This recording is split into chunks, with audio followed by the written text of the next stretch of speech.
Ahora, bueno, ya. Hola, buenas tardes. Bienvenido a este webinar que vamos a hacer con la doctora Judith Almada. Ella es de México. eh, Sobre el manejo de la enfermedad del síndrome de Bosco-Najerada. Bueno, como sabemos, al comienzo toda enfermedad uno desconoce todo este proceso, todo este vivir que conlleva tener esta enfermedad. Y también saber que no contamos con todas las herramientas o con todo lo que tenemos que aprender.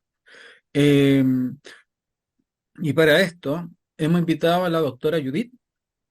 Es un honor para nosotros, doctora, tenerla, sobre todo a un webinar que es chileno, pero tenemos personas de toda Latinoamérica, se podría decir que nos está acompañando.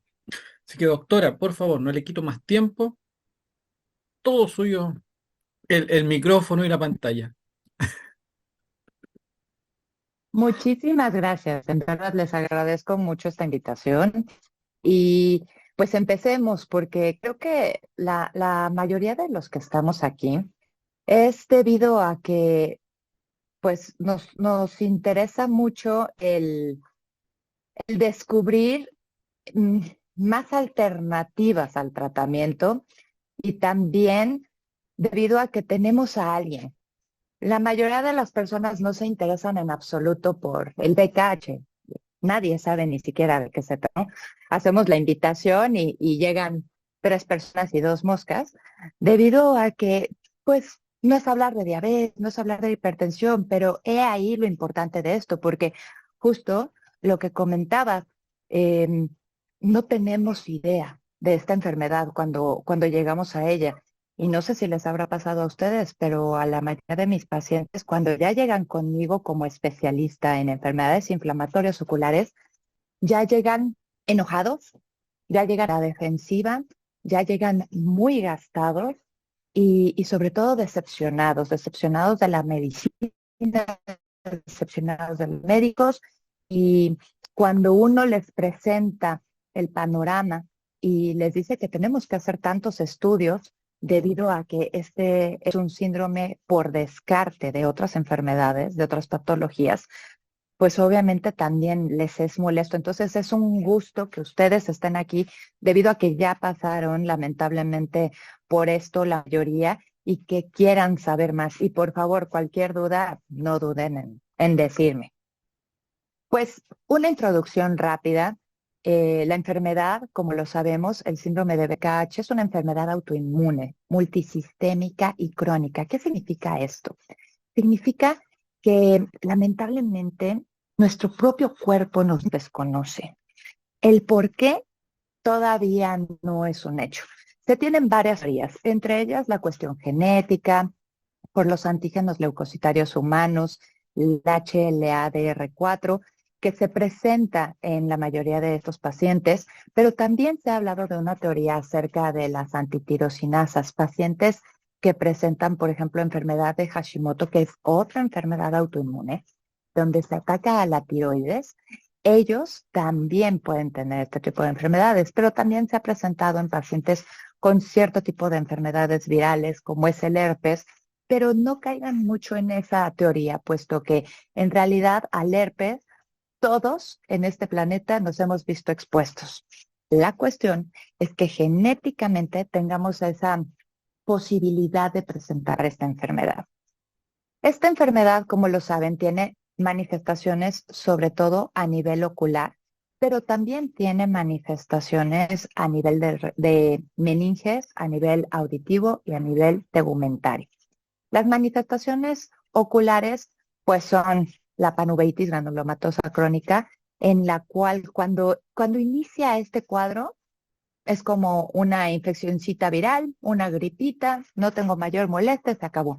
Pero cuando viene la verdadera actividad uveítica es cuando se presenta el desprendimiento de retina exudativo bilateral, que es cuando el paciente ya dice, no veo con los dos ojos, estoy viendo mal, estoy viendo borroso, veo una cosa que se mueve adentro y es tu retina. Y es ahí donde se pueden presentar con oftalmólogos, porque primero fueron al médico general, no supo, y ya van al oftalmólogo, y el oftalmólogo general, la mayoría de las veces tampoco va a tener idea, y va a pensar que es un desprendimiento de retina por un agujero en la retina, y les va a querer tratar con cirugía o con láser, cosas que no deben de suceder en este caso, puesto que es un desprendimiento de retina por pura inflamación. Esto significa que muchas moléculas inflamatorias se metieron atrás de nuestra retina y la están llenando por atrás y por eso se desprende.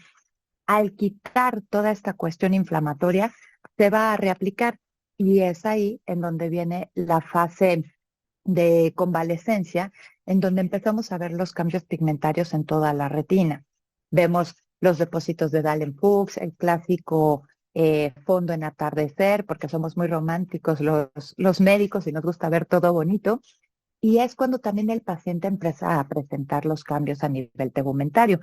Pero en las cuestiones ya más crónicas de este padecimiento, se empiezan a presentar también problemas como son la catarata y el glaucoma. En cuanto a la cuestión de manifestaciones extraoculares, como estábamos platicando, decíamos, tenemos también esto de las manifestaciones tegumentarias, en donde podemos ver el problema de la alopecia, el vitiligo, eh, siempre tienen pérdida de cabello importante, pero aparte hay justo un pedazo que está con menos cabello y justo al ladito hay un lunar blanco, ¿no? De puras canas. Al igual que la poliosis, donde las pestañas está rodeado un montón de canitas con pestañas normales. Los otros problemas son a nivel de meninges. Empiezan con mucho dolor de cuello, rigidez de cuello. Y no saben por qué. Tal vez sea por el estrés. No, no, no. Como dijimos, esta enfermedad afecta a nuestro propio sistema inmunológico, a los melanocitos. Los melanocitos son las células que generan el pigmento en nuestro cuerpo, que es la melanina, y de hecho, más bien, es una enfermedad contra la melanina. Y esa melanina se encuentra también en las meninges, que es la capa que rodea al cerebro. Aquí podemos ver unas meninges normales y unas meninges ya inflamadas. Y de ahí también viene la rigidez de cuello y encefalitis, que también puede presentarse en este problema. Así como también los problemas auditivos, como es la disacusia, escuchan mal, sobre todo los sonidos agudos, y también el tinnitus.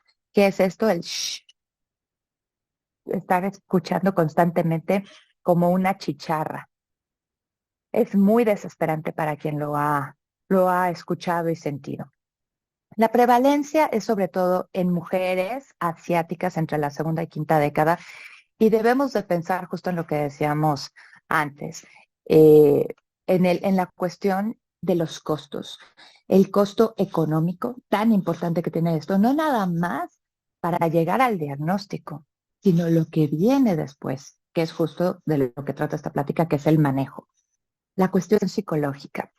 Los pacientes se alteran mucho a nivel psicológico y emocional debido a que muchas personas en un inicio no pueden ver el padecimiento que ellos tienen y creen que lo están inventando, creen que están exagerando, y ellos muchas veces no tienen forma de expresar la molestia que tienen. Ya no quiere avanzar. En cuanto al manejo, ya como tal, del síndrome de Burko-Yanagi Arada, a nivel sistémico tenemos a nuestros mejores amigos definitivamente, los esteroides. Los esteroides los podemos encontrar de muchas maneras. En este momento vamos a hablar nada más a nivel sistémico, es el manejo de inicio. A muchos médicos y a los pacientes les da miedo la cantidad de esteroides que debemos de usar en el inicio de la enfermedad. No debe de darnos miedo, nos debe dar miedo no usarlos. ¿Sí? Tienen muchos efectos secundarios los esteroides, pero en este caso, como en todo, debemos de poner una balanza de pros y contras, riesgos y beneficios, y definitivamente los beneficios ganan por mucho, pero no nada más vamos a tener esteroides a dosis altas, sino que también por mucho tiempo. Preferimos tener los esteroides mínimo al inicio de la enfermedad durante 6 meses. 6 meses en que iniciamos con bolos esteroideos. Estos bolos son por vía intravenosa. Esto sí debe de ser definitivamente en una clínica, en un hospital. Y de ahí nos vamos hacia los esteroides a nivel oral, con dosis máximas.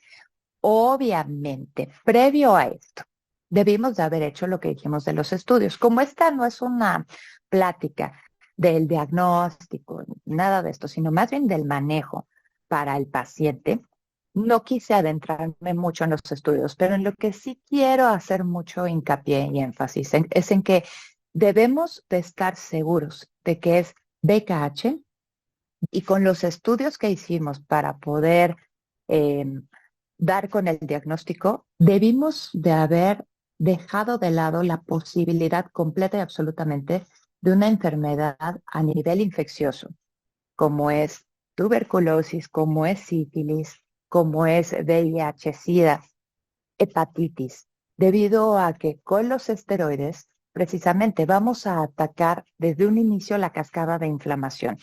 La inflamación está para ayudarnos cuando está en equilibrio con nuestro cuerpo, pero esta inflamación, al estar desbordada como en este síndrome, nos empieza a afectar y vamos a alterar esa cascada de inflamación, la vamos a parar en seco con los esteroides. Al quitar esta inflamación, también estamos quitando el poder de nuestro cuerpo de curarnos y de cuidarnos de agresores externos, como son bacterias, como son hongos, como son virus, parásitos. Por eso es que debemos de estar totalmente seguros de que nuestro paciente está sano. Perdón, hay alguien que tiene su micrófono abierto. Se los encargo. Muchas gracias. La siguiente es los inmunosupresores. A estos nos gusta llamarlos ahorradores de esteroides, porque en efecto nos ayudan a ahorrar esteroides. Los esteroides tienen tantos efectos secundarios como son en el ojo, catarata, glaucoma, y también tienen efectos secundarios a nivel sistémico, como es a nivel suprarrenal. Sabemos que nos empiezan a dar esteroides y viene la carita de luna, ¿no? Por un problema suprarrenal. Y debemos de estar muy al pendiente de esto porque podemos dañar también al paciente de forma permanente. Por esto es que no podemos dejarlos por tanto tiempo. Necesitamos que el esteroide esté en su momento máximo en un inicio para empezar a reducirlo y desde un inicio también dar nuestros inmunosupresores, porque el inmunosupresor no va a actuar de inmediato como los esteroides. Estos medicamentos van a tardar aproximadamente unas 6 a 8 semanas para iniciar con su actividad inmunosupresora o inmunomoduladora en este caso. Por eso es que cuando el de bajada, el inmunosupresor va para arriba y es cuando llegamos justo al momento de equilibrio. Entre los inmunosupresores que utilizamos en la enfermedad de BKH, tenemos la azatioprina, la cual nos da excelentes resultados con en realidad muy pocos efectos secundarios. Los efectos adversos que podríamos tener, aparte de un poco de pérdida de cabello, tal vez un poco de barros, con los cuales sí es terrible con los esteroides.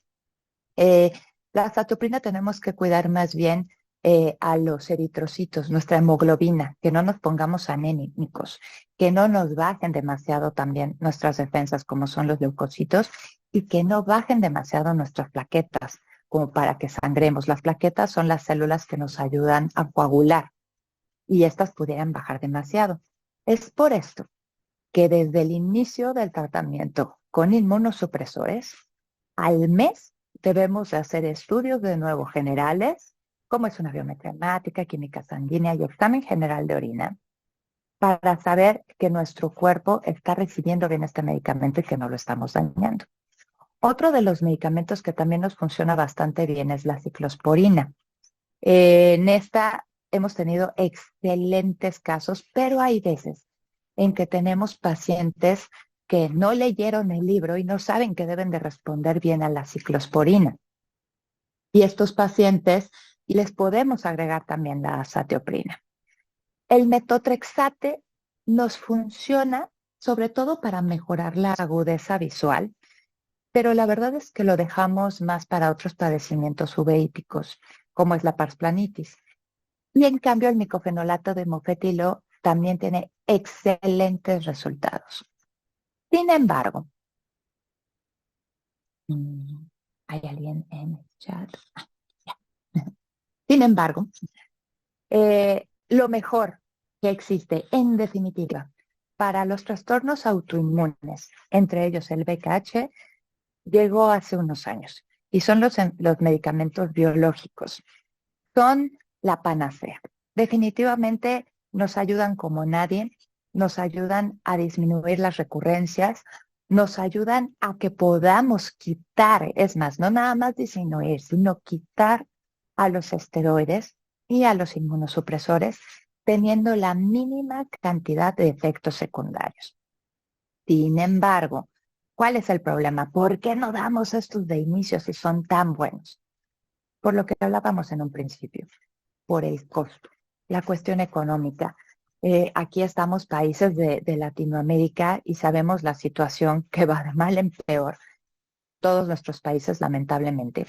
Y no sé ustedes, pero al menos acá en México, la mayoría de mis compatriotas no tienen un seguro de gastos médicos mayores que les pague estos costos. Por acá estamos hablando de que el adalimumab, que es lo mejor de lo mejor actualmente, que una inyección debe de ponerse cada 15 días, de ser posible por el resto de la vida, está más o menos en unos entre 13,000 y 15,000 pesos.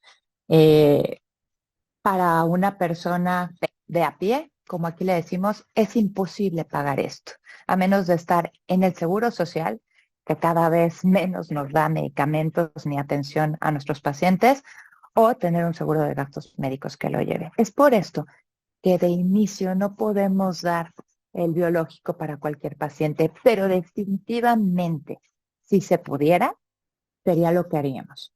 El infliximab fue de los primeros medicamentos que utilizamos, así como el rituximab, para el manejo del VKH. Sin embargo, entra el adalimumab. Y el adalimumab es una menor dosis, es un medicamento mucho más noble y que nos ha ayudado a no tener recurrencias. La cuestión es cuánto tiempo se da. Esa es la pregunta de, de los 1,000,000,000, porque todavía no lo sabemos. Hay pacientes que los han usado durante 5 o 7 años, están muy bien, se les suspenden y se reactivan. Hay pacientes que los han usado durante 1 o 2 años, se suspenden y no vuelven a reactivarse. ¿De qué depende? En realidad no lo sabemos, puesto que tenemos muchas variables en estas enfermedades, pero en definitiva, una de estas variables, que es de lo más importante, es la cuestión a nivel estrés. El estrés inflama. Eso era antes una teoría, ahora es un hecho comprobado. El estrés crónico afecta a nuestras interleucinas. Las interleucinas son moléculas pro y antiinflamatorias, en las cuales cuando tenemos un estrés crónico, suben muchísimo las proinflamatorias y disminuyen las antiinflamatorias, generando un proceso inflamatorio que puede ser a nivel ocular, a nivel dermatológico, a nivel articular, a nivel de colon. Es por eso que las personas que somos muy estresaditas, que somos muy de poner los puntos sobre las IES en cuanto a cuestión psiquiátrica, es una personalidad tipo A, que es así, no, no, no, sí, a ver, no, no, no, no lo vamos a dejar pasar, es así es y punto. Que somos así castrantes, ese tipo de personas somos las que tenemos más posibilidades de tener problemas a nivel autoinmune. ¿Por qué? Por el estrés que manejamos. Es por esto que también la terapia debe de llevar una cuestión de terapia psicológica para tener forma de mejorar nuestra manera de responder al ambiente que nos toque tener al lado.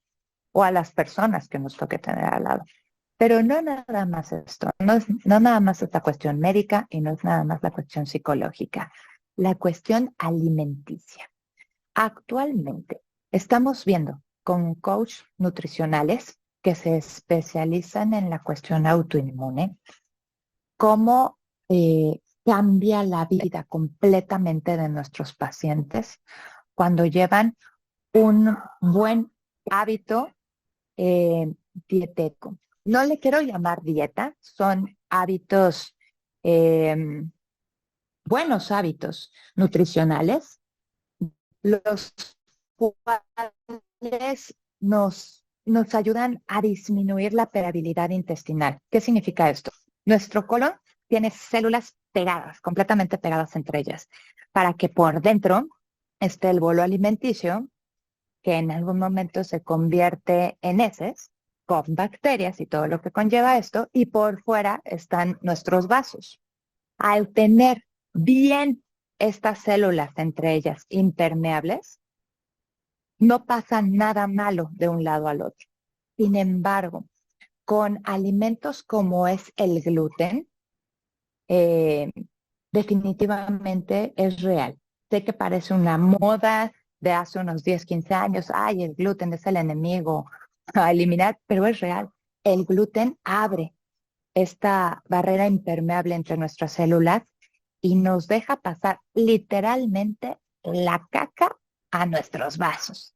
¿Qué tan bueno puede sonar eso? Y es por eso que nuestro cuerpo empieza a atacarnos a nosotros mismos, porque no sabe ni para dónde, puesto que hay células malas que están afectando por todos lados. Al disminuir todos los alimentos procesados, al disminuir el gluten y al disminuir también los azúcares, mejoramos muchísimo la calidad de vida de nuestros pacientes y disminuimos mucho las recurrencias. El cetrolizumab de Gol es lo más nuevo que tenemos, es de lo mejor que tenemos con el gomalimumab. Y este medicamento también tiene muy poco de haber salido y es por esto que no tenemos mucha experiencia en el tratamiento con BKH. Sin embargo, ya existe un artículo que habla de el uso de este medicamento y en pacientes que no respondieron ni a infliximab ni a adalimumab. Y con este tuvieron un muy buen sostén este paciente tuvo un buen sostén en su enfermedad. Una vez más. En cuanto al manejo tópico, ya hablamos del sistémico. Vámonos directo al ojo. Para la cuestión de la uveitis, para cuando está el desprendimiento de retina exudativo, que es de lo peor, lo que hace que nos baje tanto la inflamación, tenemos, como dijimos ya, los bolos sistémicos de esteroides, pero también a nivel de gotas. A nivel de gotas tenemos definitivamente que utilizar acetato de prednisolona. No nos sirve el fosfato, no nos sirve la dexametasona porque no tiene la penetrancia suficiente para que llegue justo a donde está la inflamación. Y estos medicamentos, al igual que los esteroides sistémicos, deben de irse disminuyendo de forma paulatina porque si no vamos a tener complicaciones graves. Aunque se usen bien, puede haber pacientes que sean hiperreactores a esteroides. Esto significa que se les puede elevar la presión con el medicamento y tenemos que estar en constante vigilancia de esta presión para que no se les suba demasiado y no les provoque esta hipertensión ocular, glaucoma. La otra cuestión es, el esteroide no solamente se utiliza a nivel oral, a nivel de inyección intravenosa o a nivel de gotas, sino que también lo utilizamos en paraoculares. Como ustedes saben, nos encanta a los uveólogos picar ojos, pero en este caso no picamos el ojo, picamos justo por debajo. En esta zona nosotros metemos el dedo, subimos el ojito y justo en ese huequito que se forma, ahí metemos una aguja de un calibre 27, una aguja de insulina con el esteroide. Yo a mis pacientes también les pongo un poquito de lidocaína, de anestésico, junto con el mismo medicamento, porque si no, sí es muy, muy doloroso. Pero este debe de ser igual, un esteroide de depósito. Si nada más se les pone una dexametasona o algo que no sea un acetato de betametasona, no va a durar el tiempo suficiente y solamente nos va a dar complicaciones. Por eso es que es tan importante en enfermedades así de graves y de raras, acudir definitivamente al especialista, el cual es, en este caso, el uveólogo. Otros son los antiinflamatorios no esteroideos, los cuales mucha gente no sabe también debemos utilizar, que hay pacientes que les va muy bien con el esteroide, les va muy bien, pero lo empezamos a reducir o lo empezamos a suspender y ¡pum! Se me quiere reactivar, pero no se activa de al 100. Y es ahí donde podemos meter a los antiinflamatorios no esteroideos tópicos, también en gotas, que nos ayudan a estabilizar la membrana de las células y no permitir que pasen las moléculas inflamatorias. Y los AINES los podemos dejar por mucho tiempo, sin complicaciones como los esteroides. La otra que debemos de usar desde un inicio son los típicos. El clásico medicamento, aquí se llama TP, tropicamida con fenilefrina, que nos ayuda a abrir la pupila, a hacerla grandota, así de demonio. ¿Por qué? Porque las células inflamatorias dentro del ojo son muy pegajosas y entre ellas se pegan y empiezan a pegostear también alrededor a la pupila. Y entonces ya no nos permiten después que se abra y nosotros poder ver hacia atrás qué está pasando, si el paciente tiene glaucoma, si tiene cataratas, si tiene desprendimiento de retina, un problema en la mácula, puesto que está completamente cerrada, se sinequió. Sinequias son cicatrices que pegan a la pupila y ya no las podemos abrir. Es por eso muy importante que desde un inicio usemos estos midriáticos, pero no los debemos de usar en una dosis terrible, porque así como es malo que se pegoste cerrada la pupila, es también muy malo que se pegoste abierta, porque ahora imagínense toda la vida tener la pupila dilatada, la molestia que genera con la luz y no poder ver bien. Otro de los manejos que debemos de tener en consideración con el VKH no es nada más en cuanto a la cuestión uveítica inflamatoria, no. Es también que el VKH tiene todas las formas de glaucoma posibles. Existen varios tipos de glaucoma. Bueno, el VKH puede tenerlos todos. Mucha gente piensa que el glaucoma es presión alta en el ojo y no es así. El glaucoma es cuando el nervio óptico se daña. Y ese nervio óptico, cuando ve bien, nosotros tenemos un estudio que se llama campo visual, y ese campo visual es este campo blanco que ven aquí, campo visual dentro de límites normales, en donde solamente tenemos nuestra mancha ciega, que siempre está del lado de la oreja, en cada ojo, y por eso es que cuando vas en el carro te dicen, ay, tienes que moverte, tienes que espejear para que no choques. Es porque justo en este cachito negro no vemos nada, pero todo lo blanco ve. El glaucoma es esto, se afecta el campo visual. Entonces el paciente puede no darse cuenta porque sigue viendo por este cachito blanco de en medio. Puede ver perfectamente las letras más pequeñitas a 5 kilómetros, pero ya perdió todo lo que está alrededor. Y ese es el problema con el glaucoma. El glaucoma de presión, el glaucoma de ángulo abierto no duele, no baja la visión, no pone el ojo rojo hasta que es demasiado tarde.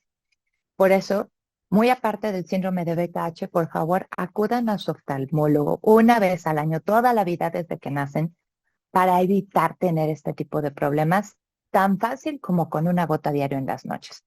Pero en el caso del VKH, tenemos, por ejemplo, la terapia tópica.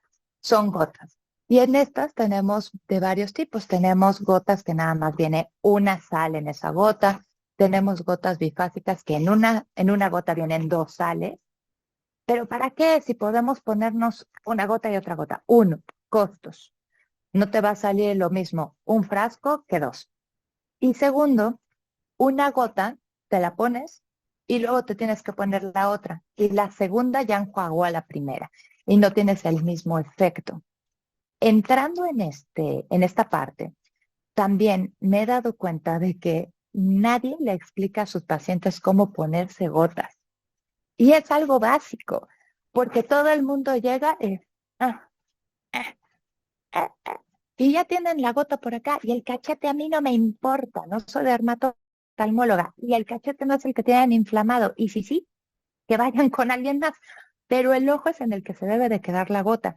Entonces, si les interesa saber cómo se debe de poner, se van a mi TikTok y lo checan. Si no, luego me preguntan. Y también tenemos la terapia trifásica, en la que tenemos 3 medicamentos en una sola gota. Este es orgullosamente mexicano. Lograron concentrar estas 3 sales en una sola gota y es el mejor medicamento que tenemos hasta la fecha para bajar la presión en pacientes, sobre todo uveíticos. ¿Por qué? Porque también tenemos otros medicamentos que se llaman análogos de prostaglandinas. Estos son los mejores medicamentos que siempre vamos a empezar un tratamiento de glaucoma con estos. Sin embargo, hasta hace unos años estaban proscritos, eran definitivamente los que no se debían de usar en casos de uveitis, porque tienen moléculas que pueden ayudar a que se reactive la uveitis, a inflamar el ojo. Y es por esto que no se utilizaban. Definitivamente, en la actualidad, preferimos otros medicamentos que estos, pero si no nos queda de otra, podemos utilizarlos y ver la respuesta del paciente. Cada paciente es distinto y es más, en cada paciente, cada ojo es distinto. Y por último, tenemos la terapia máxima, en la cual ya vamos a tener 4 medicamentos, que pueden ser estos 3 que estaban en una sola gota y el otro que les digo análogo de prostaglandina, o también con terapia oral. La terapia oral o sistémica también son diuréticos, pero es un diurético que especialmente va a jalar agua del ojo. Y este medicamento solo se puede dejar por un espacio de tiempo porque al ser un diurético va a provocar problemas a nivel renal si lo usamos por mucho tiempo. Pero si lo utilizamos solo el tiempo necesario o previo a una cirugía de glaucoma, cuando ya es el caso necesario, están perfectamente bien recetados. En el manejo quirúrgico, nos vamos a todas las complicaciones.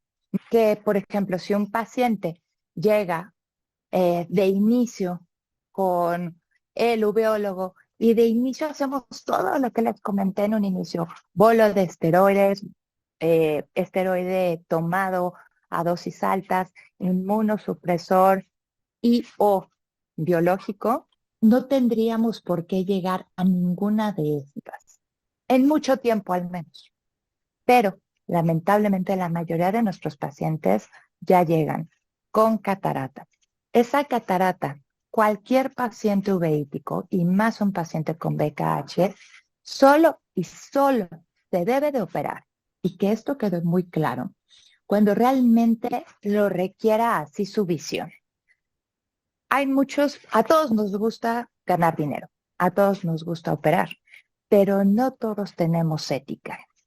¿Cuántas veces no hemos llegado a la clínica, patito, y nos dicen, tienes catarata, te tienes que operar, aquí están tus preoperatorios y ahí está la sala quirúrgica? Espérate, si yo nada más venía porque me arde el ojo, ¿no?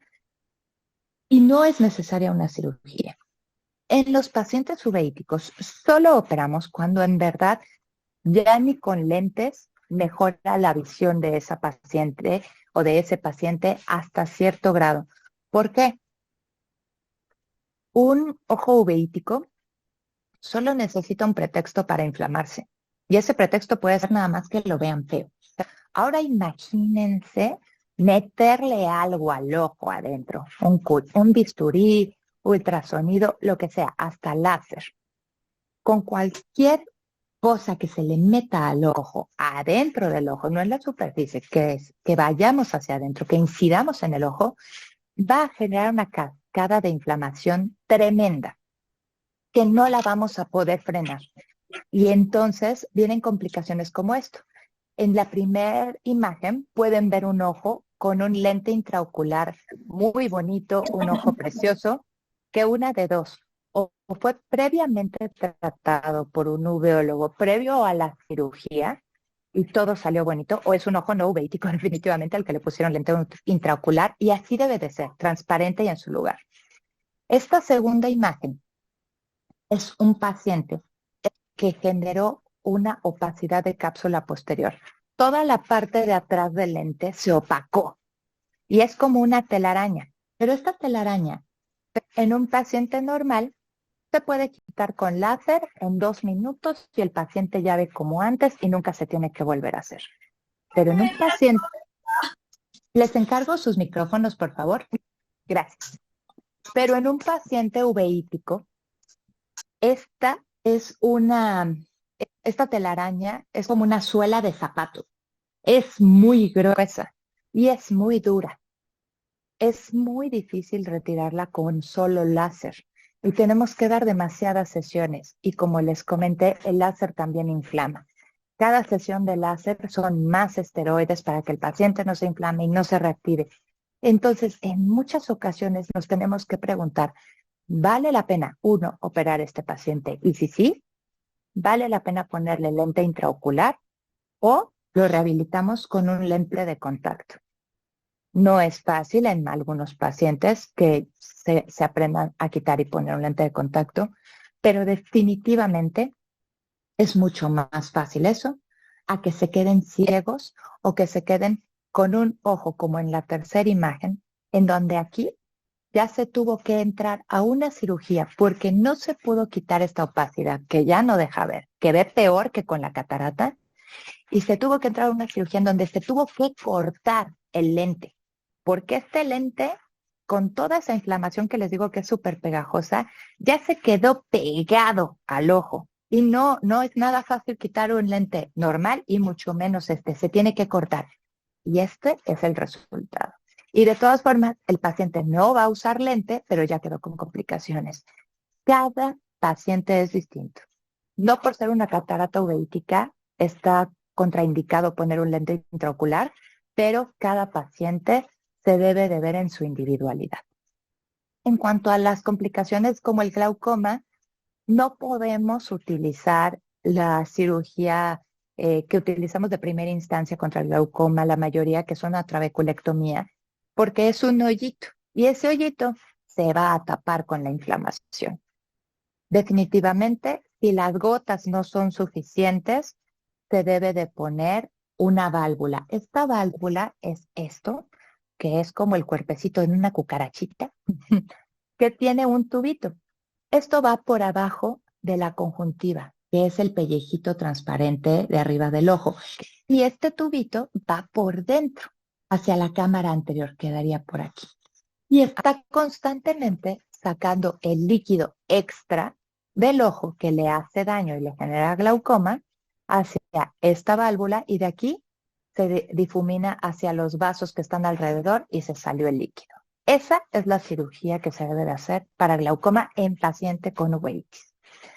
Y la complicación que nadie queremos tener, problemas de edema macular.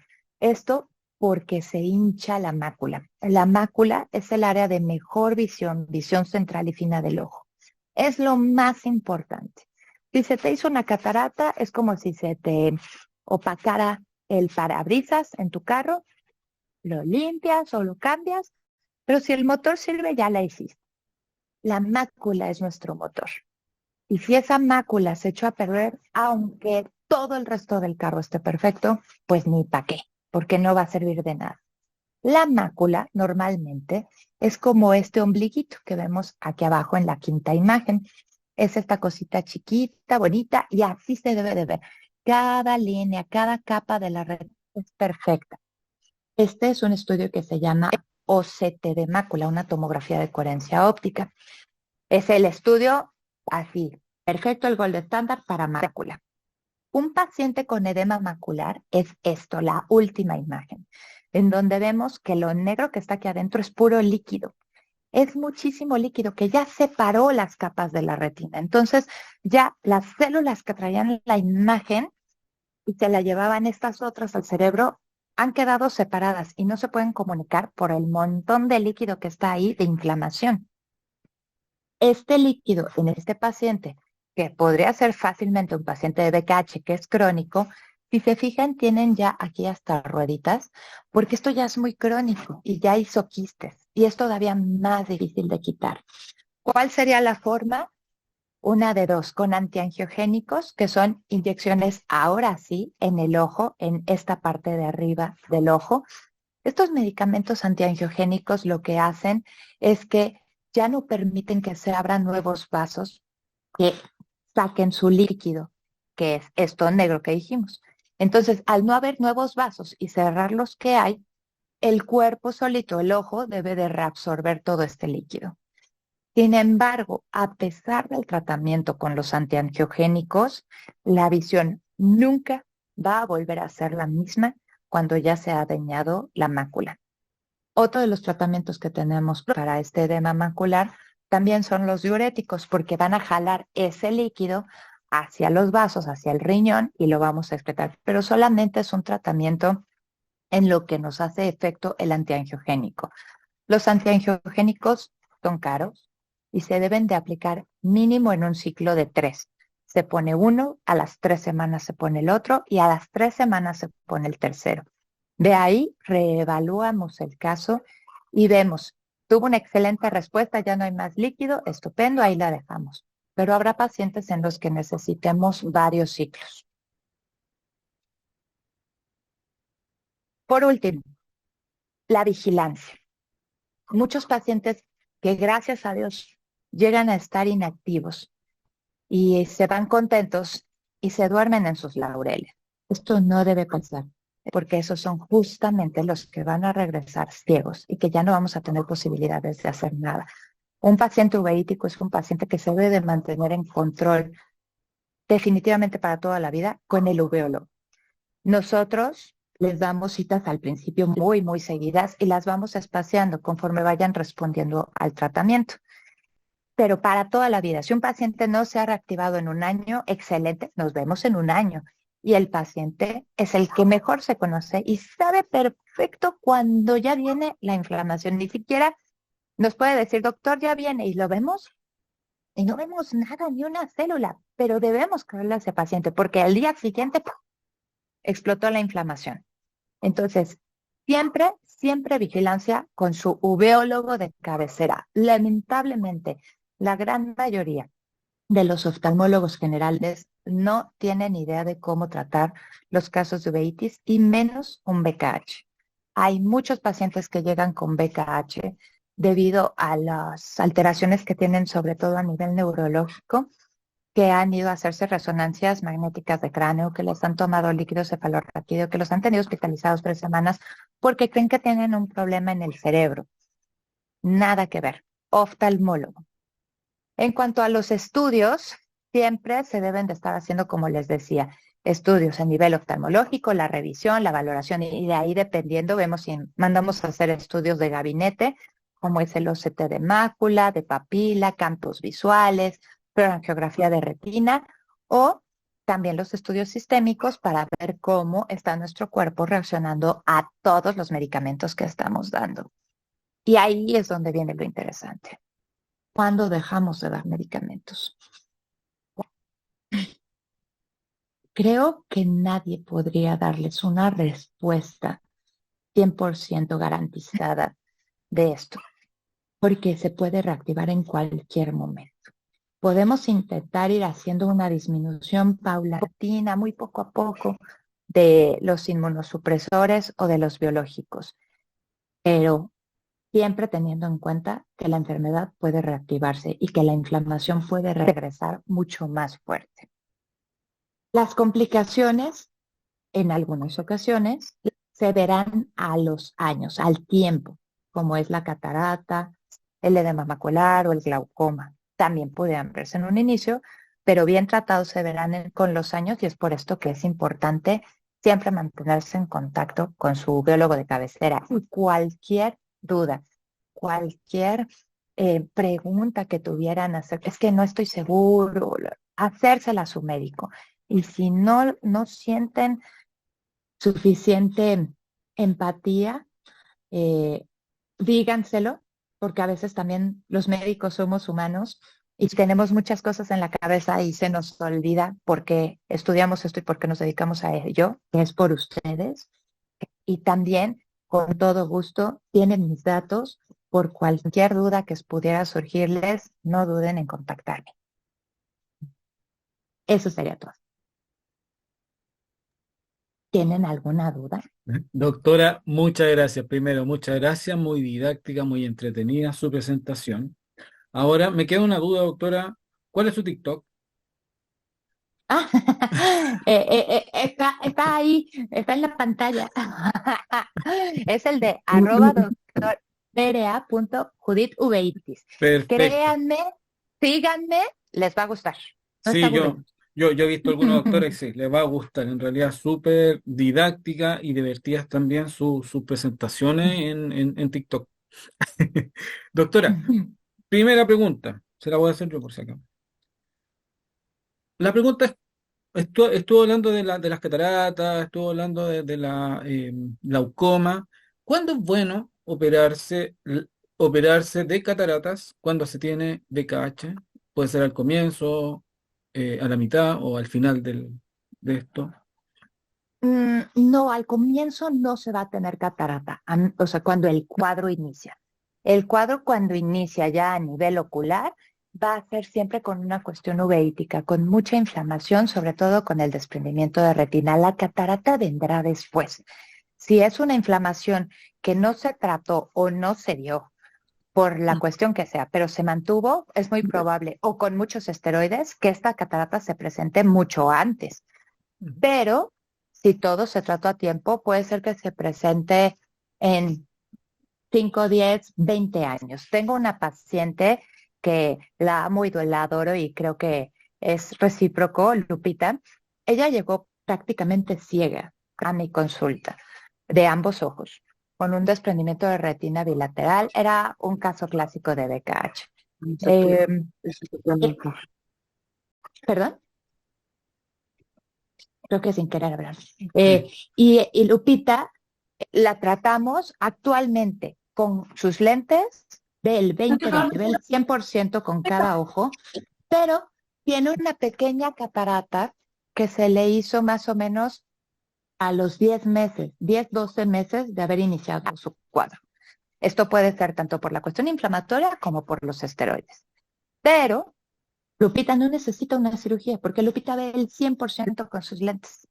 Cuando Lupita, aún con sus lentes actualizados, no llegue a ver el 75%, por ejemplo, que a nosotros le llamamos 20/40, ni con su mejor graduación.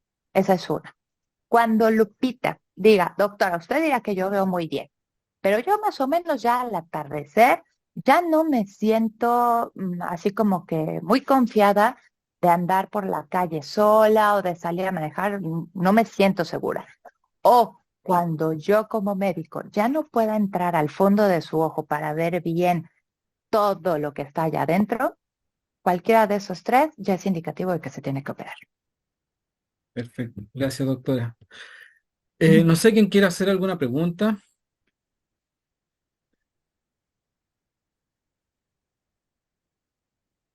Dejo el Tengo un micrófono gato en abierto. adopción, tengo un gato en adopción. Si no va a hablar nadie de eso, tengo un gatito en adopción por si alguien quiere adoptar.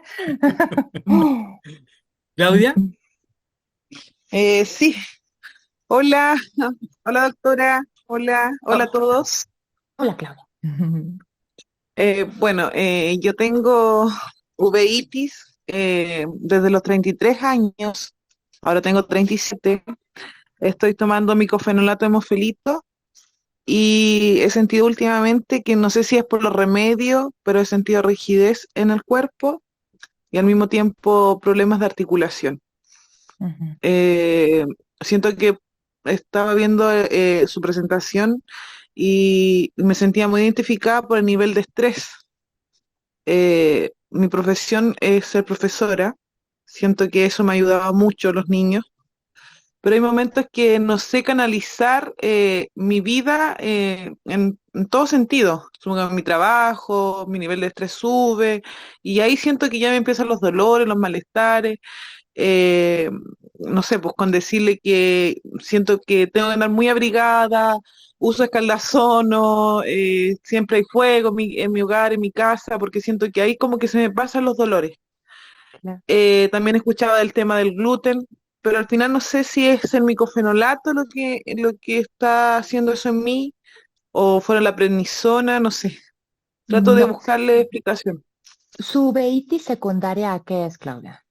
¿Sabemos la causa? Mm, no, no, No. siento que cuando esto empezó a mí fue recuerdo, era coordinadora de un programa PIE y sentí como que no iba a alcanzar en los tiempos mi enfermedad fue con un pitito en el oído y después fue bajando la intensidad, la intensidad, la intensidad y ya en un momento no vi nada.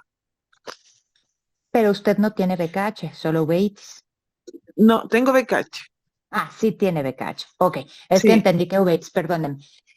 Ok, justo antes de que iniciáramos la plática, mientras hablábamos mal de todos ustedes, estábamos platicando justamente que las enfermedades autoinmunes no son solamente una, les gusta ir acompañadas una de otra y no tiene que ser al mismo tiempo, puede ser en distintos momentos. En algún momento la enfermedad autoinmune va a ser más a nivel ocular, pero también puede acompañarse. El BKH, como sabemos, es una cuestión completa y absolutamente oftalmológica y de tegumentos, o sea, lo que ya platicamos. Pero no significa que la inflamación que tenemos en nuestro cuerpo no pueda irse a las articulaciones y darnos rigidez. La rigidez de tipo reumático, que es la que presentamos en cuestiones autoinmunes, es sobre todo después de estar mucho tiempo en reposo. O sea, por ejemplo, al despertar en las mañanas, que es cuando uno, es que no me puedo levantar. No es que no quiera, de verdad no me, es tan rígida mi cadera o los tobillos, no puedo hacerlos hacia abajo, me duele muchísimo. O las muñecas, la mano, no tanto los dedos, sino las manos, los codos. Es en ese momento o cuando después de mucho tiempo de haber estado sentado, como por ejemplo, pues con su trabajo de docente, está mucho tiempo sentada también. Y después de eso se quiere levantar, ay, la espalda baja no me deja. Puede ser precisamente eso. Valdría mucho la pena que se hiciera estudios de velocidad de sedimentación globular y proteína C reactiva. Estos dos son reactantes de fase aguda, las cuales son moléculas que nos ayudan a identificar si existe inflamación a nivel sistémico. No me dice dónde, no me dice por qué, pero me dice búscale, porque sí hay algo.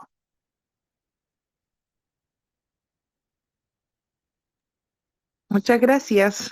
Gracias, No, de qué. doctora. Doctora, ¿Podemos hacer una preguntita más, por favor? por supuesto, Faribá. ¿Qué tal? Buenas. Yo tengo uveitis. Principio, Ay, antes de olvidarme, quiero preguntarles, ustedes mencionaron hace un momento que había unas gotas que, a ver si es que está bien escrito, Segol, Goma, Milap. ¿Está bien? Se- ¿cuál es? Segol, Goma, Milap. ¿Gotas? Creo que mencionaron unas gotas. Un medicamento No. nuevo, El ¿no? medicamento biológico debe ser. Ah, no, no, no, es ajá, el Ah, pegol, ya, o Pegol. cetrelimumab. Ajá, ese no son gotas, ese es un biológico que, al igual que el adalimumab, que el rituximab, se pone a nivel subcutáneo, es en inyecciones. Bueno, era la pregunta que quería hacer. Yo tengo uveitis y quería preguntar por qué se me hace tan difícil o se le hace muy difícil a los que me miden la vista poder encontrar, medirme la vista como tal, porque las veces que he ido ha sido muy complicado y muchas veces me han dicho de que me vaya donde mi doctora, que él haga ese tipo de mediciones porque no pueden encontrarme la medida en ninguno de mis ojos. En la medida, nos estamos refiriendo a su graduación, a sus lentes. Las lentes, exacto, lentes. Ok. Em, ah, claro. Un optometrista es un técnico o licenciado en hacer lentes, nada más. Y Lo voy a decir, lo siento, pero es verdad. Son muy malos hasta en esto, la gran mayoría. Muchas veces a los pacientes que no tienen problemas de uveitis y que son facilitos, no les hacen bien su graduación y los miopizan. Les ponen mucha miopía y los hacen dependientes de lentes. Tal vez alguien ni necesitaba, y era ojo seco, pero fueron a la óptica y como ellos se dedican a vender lentes, pues les venden lentes. Pero en pacientes con catarata, en pacientes con opacidad de medios, como son los pacientes uveíticos, no es tan nada fácil. Ya actualmente casi todos utilizan únicamente las maquinitas, ¿no? En donde te meten para ver tu graduación. Esas maquinitas no son confiables y menos para pacientes uveíticos. Y dos, esas maquinitas necesitan tener medios transparentes para que pase la imagen y lograr tener una respuesta de cuánto es la refracción. Los oftalmólogos que sabemos refractar, que sabemos graduar, nos, nos enfocamos en la retina con una lucecita especial para ver la luz adentro del ojo y dependiendo de hacia dónde vaya esa luz, sabemos qué graduación necesita nuestro paciente. Si esa luz tampoco pasa, por más fuerte que la pongamos y por más ganas que le echemos, no vamos a poder saber la graduación porque ya está muy opaco el ojo. Y así como el paciente no ve hacia afuera, nosotros tampoco vemos hacia adentro. Y tal vez ese paciente justo ya necesite, por ejemplo, una cirugía de catarata para que ya se pueda abrir el medio, quede otra vez cristalino y el paciente pueda ver. Tal vez sea eso, que haya opacidad de medio. O la otra, que ya la pupila esté signequeada, que esté muy chiquita y no pasa bien esa luz.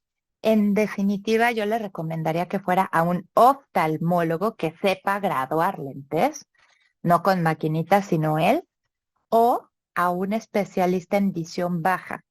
Usualmente, los especialistas en visión baja, que pueden ser optometristas u oftalmólogos, pero que tengan esa especialidad, son los que mejor refractan.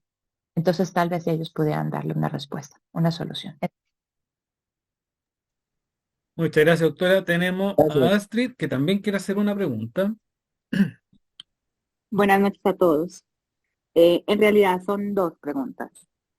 Doctora, cuando yo inicié mi enfermedad en el 2021, o sea, el tratamiento sí fue muy agresivo en su comienzo, ¿cierto? Poco a poco tuve el desmonte de los esteroides, pero en este momento, en la actualidad, ya prácticamente a cumplir 2 años con la enfermedad, estoy con adalimumab, estoy con metotrexate y estoy con prednisolona al mismo tiempo. O sea, yo debo estar con los 3 medicamentos aún. Esto es normal. ¿Cuánto maneja de prednisona? De prednisolona me estoy tomando 5 miligramos diarios. ¿Desde hace cuánto? Metotrexate siempre. No, bueno, No, pero los yo 5. yo la inicié muy fuerte, sí, es verdad. Con los 5 miligramos llevo 6 meses. Ok. ¿La adalimumab se lo pone una cada 15 días? Sí, de 40 miligramos. Mira, Y y me dijo que metotrexate, también metotrexate. ¿Cuánto sí. toma por semana? 6 pastillas, creo que son de 5 miligramos, la verdad no sé de cuántos Son de son. 2.5. Son de Ah, ok. 2.5. Entonces, si toma 6, está tomando 5, 10, 15. Ok. Es una dosis fuerte, pero no para nada contraindicada. Definitivamente creo que está muy bien manejada. Su último cuadro de actividad uveítica, ¿hace cuánto fue? Eso fue en junio, o sea, hace 4 meses, 5 meses. Y en ese momento, ¿cuál fue el medicamento que agregaron? Apenas iba a comenzar adalimumab. Ok, exacto. Tal vez cuando lleve usted 6 meses ya con el adalimumab y sin haber caído en ningún cuadro uveítico de reactivación, probablemente puedan empezar a disminuir el metotrexate poco a poco, de forma muy lenta. Y después, A eso voy. Esa era la segunda parte de la pregunta. Que pese a que estoy con tantos medicamentos, doctora, mi calidad, o sea, ellos me evalúan a mí como, pues, o sea, normal, que mire qué letra se ve allá, ¿cierto? Yo logro ver la misma letra que cuando la enfermedad me agravó, solo que no la veo con la misma nitidez y yo me siento cada vez que veo muy, muy borroso. A mí ya me dijeron que también el medicamento me dio la catarata, pero mi especialista dio su mismo concepto. Todavía no es bueno operarla, debemos de evitar otra, pues que la enfermedad se active por una inflamación porque sienta algo sospechoso, pero yo siento que mi calidad visual ha mejorado demasiado. Eso me mantiene deprimida, de mal genio, Claro. porque no es lo mismo, además de que en las noches yo no quedé viendo nada, ya, yo realmente en la oscuridad no veo absolutamente nada. Si las luces están bajas, si están tenues, yo no salgo a sitios nocturnos precisamente por eso, porque no veo. Em, la cuestión aquí es, ¿se alcanza a ver su mácula? ¿Le han dicho algo de su mácula? Ay, doctora, a mí me han hecho tantos exámenes que yo no sé, la verdad. Ok, es muy importante eso, que usted sí sepa, porque la que más debe de saber es usted. Sus médicos tienen su expediente, pero como bien dijo, pues ellos solamente la valoran y se acabó. La que vive esto todo, 24% es usted y la que lo sufre Sí, también.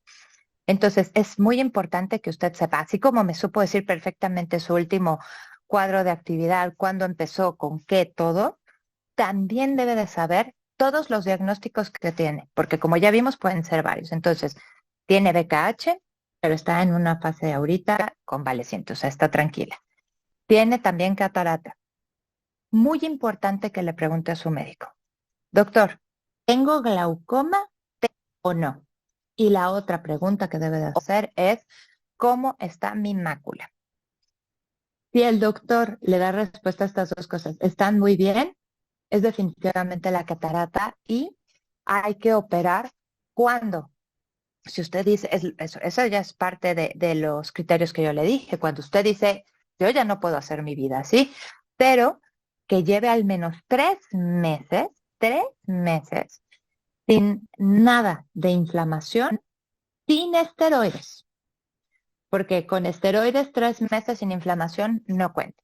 Debe de haber suspendido comprendo. el esteroide Astrid y 3 meses sin el esteroide no haberse inflamado. ¿Por qué?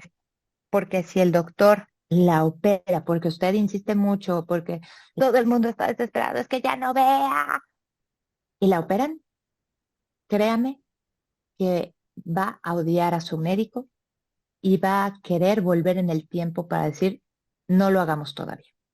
Va a ser una complicación terrible. Es por eso que debemos de esperar. Pero primero haga esas dos preguntas. ¿Tengo glaucoma y cómo está mi mácula? Muy importante. Gracias, doctora. No, con gusto. Sí, doctora, yo voy a parar un poquito para mencionar que nosotros hablamos de pacientes expertos. ¿Cuáles son los pacientes expertos? No son los que se las quieren saber todas, sino los que anotan, los que van viendo, los que quieren conocer y los que deben, lo que quiere los que deben de preguntar a los doctores. O sea, ¿qué es lo mejor hacer en esto? Es hacer una agenda, es tener un cuadernito o tener algo a la mano, algún apunte y hacer las preguntas precisas al doctor. Esa es la Exacto, forma. lo que le vaya surgiendo a uno, ¿no? Porque a lo mejor ya con el doctor no te acuerdas y ya no te duele nada en este momento clásico. Pero sí, tener antes una lista o algo tan fácil como es el celular, que pues la mayoría lo pueden ver y ahí anotar. Así de, ahorita, por ejemplo, Astrid debe de poner esas para que no se, ¿qué dijo la doctora? Ponerlo, ¿no? Entonces, sí, tener. Y también llevar una bitácora. El Ujú. expediente del médico debe de tener todo. Cuando se reactivó el último cuadro, precisamente pensando en cuando se tuviera que operar de algo. Pero también, o sea, el más interesado aquí es el que lo sufre, es el paciente. Exacto. Entonces, el paciente debe de saber. Y si no se acuerda, con sus recetas, que las tenga perfectamente bien. Y entonces, en la receta del doctor le pone reactivación. Y entonces ya tiene ahí la fecha, ya sabe que se reactivó. Y en la receta viene que ojo. Y ya está un poquito más fácil. Pero sí deben de llevar, em, pues, cierto orden, una organización en su padecimiento. Gracias, doctora. Rebeca Alvarado tiene una pregunta. Hola, sí, buenas noches. Más que todo es una consulta. Yo tengo VKH, me lo diagnosticaron, ya tengo 1 año y medio con él y estoy con micofenolato y prednisona.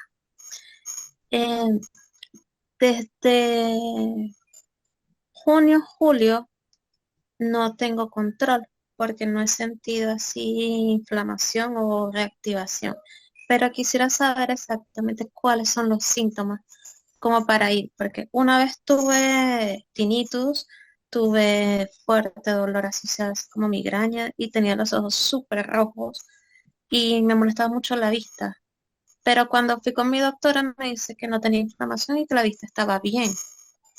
Pero últimamente, no sé si es por, como decía Claudia, no sé si será el medicamento, no sé si es estrés, pero he tenido mucho cansancio, he tenido dolor en las articulaciones, tengo muchas manchas al mismo BKH, entonces no sé Sí, si a qué médico tendría que ir.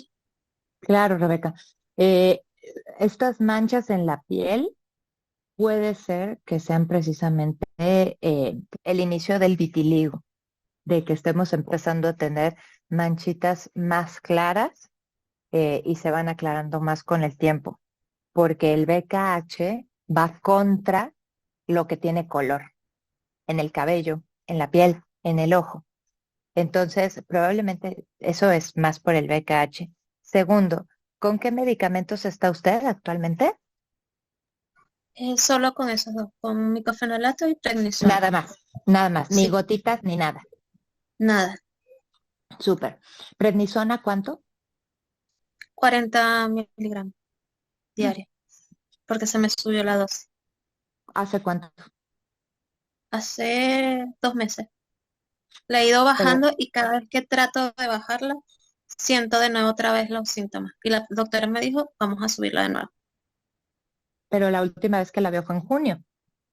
Es, sí, Eh, estamos en, en no, noviembre. hace 2 meses, sí. Estoy perdida. Ok, porque ya Sí, pasaron 5 desde junio. Entonces, sí, no. cuidado, cuidado. Esta es una alarma muy importante y qué bueno que lo dijo. No puede estar con 40 miligramos de esteroide desde hace 2 meses. Por eso se está sintiendo así. Eso que está sintiendo ahorita de cómo está con la fatiga, los dolores, eso sí es por el esteroide. Y como dijimos en la plática, debería de estar con estudios también de sangre. Yo le ruego que se haga el mañana mismo o el lunes en ayunas, biometría hemática, química sanguínea y examen general de orina para saber cómo está. Y también su glucosa, porque los esteroides también elevan la glucosa y pudieran volverla diabética. Y de ahí vienen muchas más complicaciones. El esteroide no puede darse tanto tiempo. Si usted se estaba reactivando con estos dos medicamentos, a pesar de la dosis alta de esteroide tomado, entonces, una, se le pueden poner paraoculares que no tienen efectos sistémicos para nada. Dos, se le debe de cambiar tal vez el inmunosupresor o agregar otro, o si existe la posibilidad agregar un biológico, pero no puede estar así, con esa cantidad de esteroide por tanto tiempo, definitivamente no. Va a tener muchas complicaciones. Y tiene que ir con su doctora ya. Y con los estudios de sangre a la doctora esta semana que viene. Buenísimo, doctora. Muchísimas gracias. No hay de qué. Gracias, doctora. Doctora, a ver, no sé quién más quiere hacer alguna pregunta, sino para ir cerrando ya, dejar la última pregunta. eh, Yo quisiera hacer una pregunta, disculpe, solo que no puedo levantar la mano. Ningún problema, Buenas Rebeca. noches, doctora, buenas noches con todos. Doctora, yo soy una paciente que hace 2 años debutó con la enfermedad, pero actualmente ya estoy con inmunosupresores. Mi consulta va más allá porque, bueno, la gran mayoría trabajamos y, bueno, yo trabajo en función administrativa. Entonces, para nosotros los pacientes con BKH, tenemos que tener ciertas pautas al usar la lacto, el celular. Esto puede originar activaciones también. Mm. Y quisiera una segunda pregunta también con referente.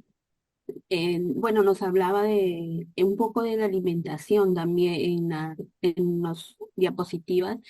¿Existen algunos alimentos que de por sí debemos evitar, eh, por, que también pueden causarnos algún problema mayor?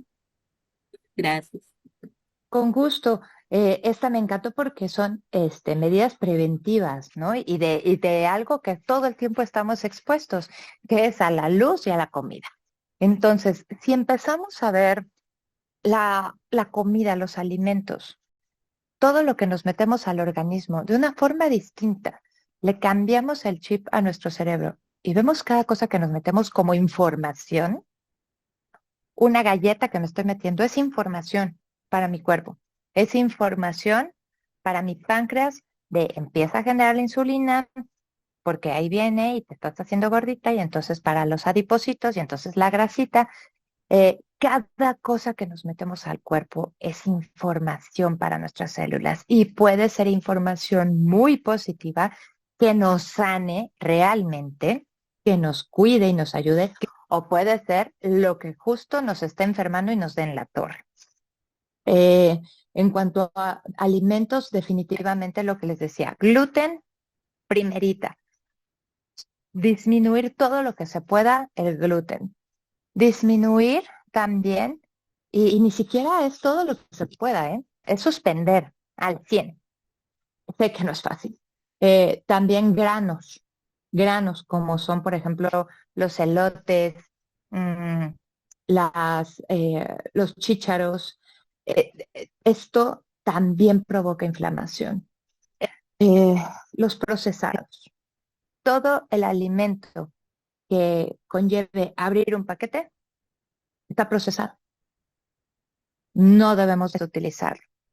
Conservadores, definitivo uno. Enlatados, gaseosas, refrescos, no. Y el azúcar.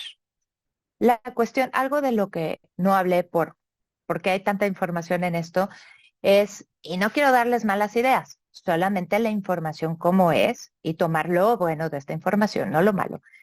Muchas veces existen los inmunosupresores o los biológicos pueden tener efectos secundarios importantes en nuestra salud, pero precisamente por eso son los estudios de laboratorio, tenernos bien. Pero entre esos efectos secundarios adversos pudiera ser también un problema de cáncer. Definitivamente, o sea, para los que sufren BKH es como un cáncer. O sea, realmente están sufriendo, están padeciendo un cáncer terrible, que tal vez no los está matando, pero se los está llevando de poco a poco. Y hay muchos pacientes que prefieren, que llegan conmigo y me dicen, es que yo prefiero morirme antes de quedarme ciego, porque si me quedo ciego, ¿qué voy a hacer en esta vida? Entonces, definitivamente tienen su necesidad, tienen su momento de tenerlos, pero por eso es que si se puede, valorarlos retirando y suspenderlos. Y si aparte de todo le agregamos a mi enfermedad y al medicamento glucosa, azúcares, el azúcar es alimento para el cáncer, para las células cancerígenas. Es justo de eso de lo que se nutren. Entonces, también la glucosa, los azúcares, disminuirlos. De preferencia, si quieren consumir algo dulcecito, sería con stevia, pero stevia natural, o con fruto del monje. También es una muy buena alternativa para edulcorar. Y la otra, en cuanto a la luz ultravioleta que viene del sol, lamentablemente debido al pésimo manejo del humano en cuanto a su actividad en este planeta, pues ha acabado con él. También con la capa de ozono, la cual sí se está recomponiendo un poco, pero no estamos al 100. Actualmente, el hecho de que estamos aquí en una pantalla, esta también emana una luz azul que también me quema. me queman la piel y me queman los ojos. Y también la luz que viene del sol. Es por esto que es muy importante que utilicemos lentes de protección con antirreflejante para luz azul o pantallas, el Blue Block. Este Blue Block o Blu-ray es un antirreflejante que no se nota. Muchas veces también les ven la cara y les dicen que se los venden y se los venden caro y ni siquiera tiene.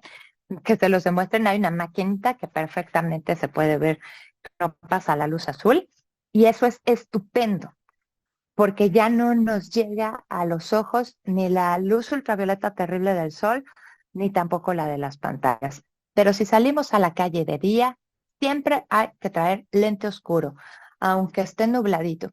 Oiga, doctora, pero pues si le estoy diciendo que no veo en la noche y por eso ya no salgo y usted me quiere poner la noche encima de los ojos, bueno, hay de noches a noches, ¿no? Entonces también pudiera ser un filtro, pudiera ser uno de estos transition o fotocromáticos que son lentes inteligentes y dependiendo de la cantidad de luz es la cantidad que se oscurecen, pero definitivo tenemos que cuidarlo al ojo de estas luces porque la mácula, una vez más, el área de mejor visión, visión central y fina del ojo, su mayor enemigo es el cigarro, la edad y la luz ultravioleta.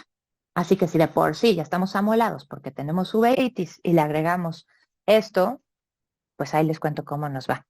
Entonces sí, esas dos son muy importantes prevenirlas. Y también siempre pónganse bloqueador solar en su carita. Si van a estar en una, o sea, si salen a la calle, pues definitivo. Y se debe de estar reaplicando cada 4 horas, que eso mucha gente no lo sabe. Y cuando van a estar en una pantalla expuestos, también.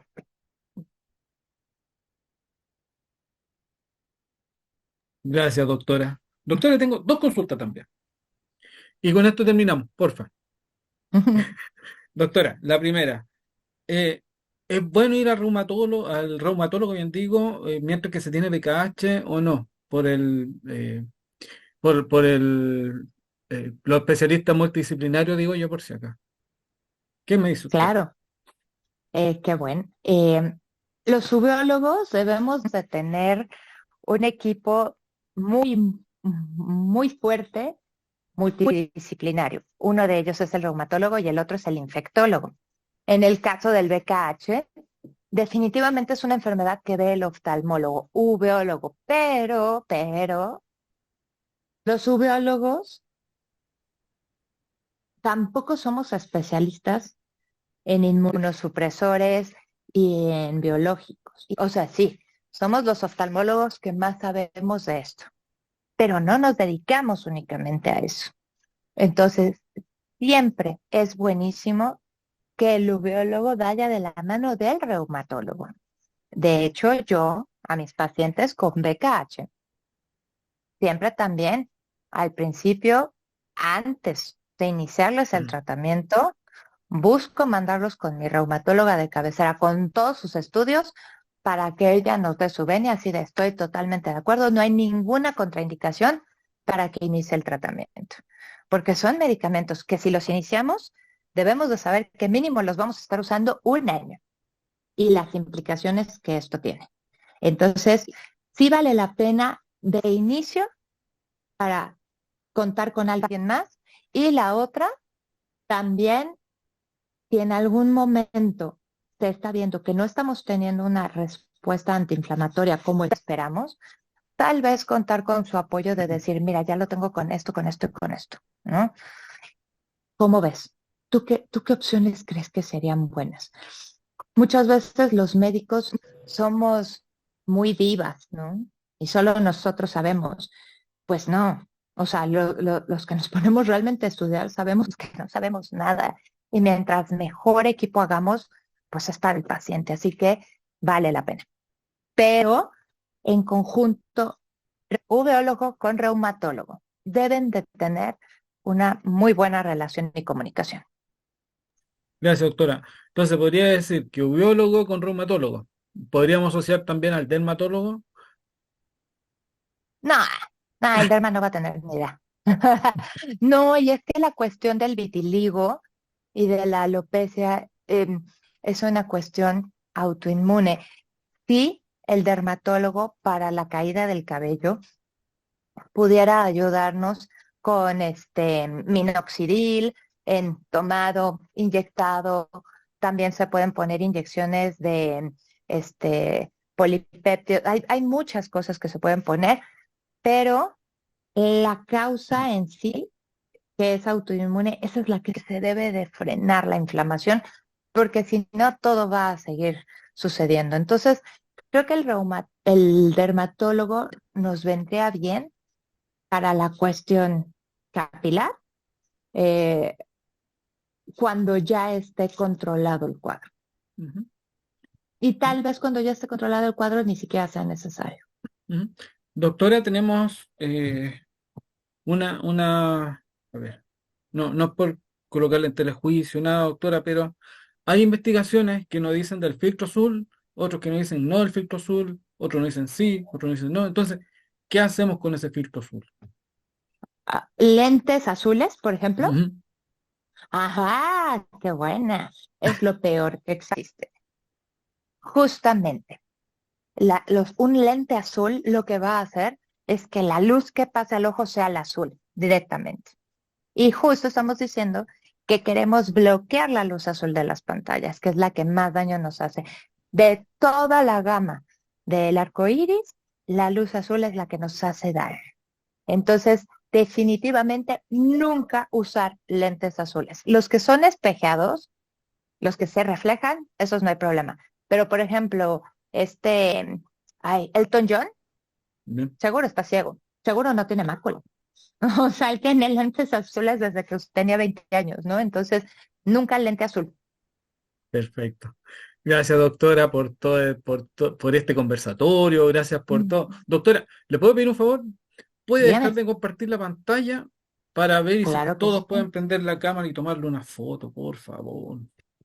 Pero todos pongan su cámara, en serio. Todos, peínense, por favor, peínense. Mire quién está ahí, Lupita. ¡Hola! Lupita. Tuve que subir a la punta del monte porque no había señal por ningún lado, pero ya ando presente. Si pueden prender todas las cámaras, por favor, para tomar una foto. Bueno, los que quedamos, porque ya se han ido varios ya. Aquí en Chile Así son es, las sí, que 9, queden mal. por ser aquí en Chile son las 9:30. Por eso estamos. Ah. Ya, sonrían, por favor. Sonríen. Ya, doctora. Vamos, Ignacio, espérame. ¿Vamos a tomar otra foto? Vamos a tomar otra foto. Espérame. Ya, sonrían, por favor.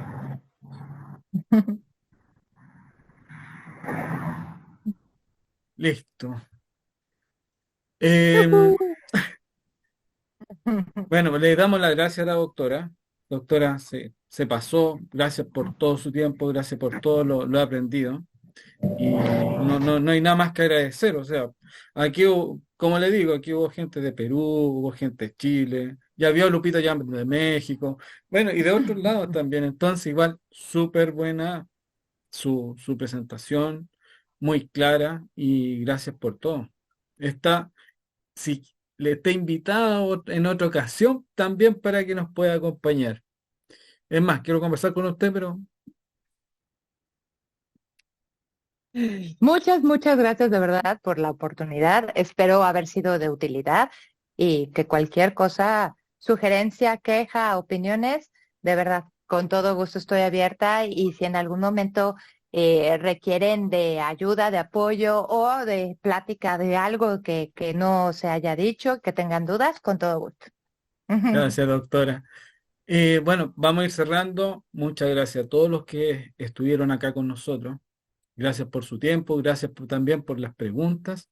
Y bueno, nos estamos viendo en otra ocasión. Espero que cuando publiquemos algo, cuando se haga algo, puedan acompañarnos, que todo lo que se hace dentro de nuestra fundación es para todos ustedes, se hacen con cariño, se hace con dedicación.